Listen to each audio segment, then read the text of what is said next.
Na razstavi so predstavljena novejša slikarska dela iz serije Jomo, Fomo, Jolo. Dela so sicer različna v formalnih rešitvah, a enotno v vsebinski obravnavi. Vsa dela izhajajo iz ene fotografske podobe pokrajine, ki jih s preprostimi računalniškimi manipulacijami transformiram in prenašam na platno.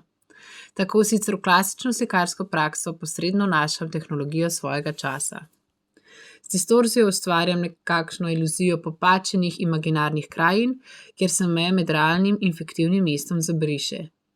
Tako nastale podobe pogosto delujejo lebdeče, se zlivajo ali pa celo izmikajo gledalčevemu pogledu.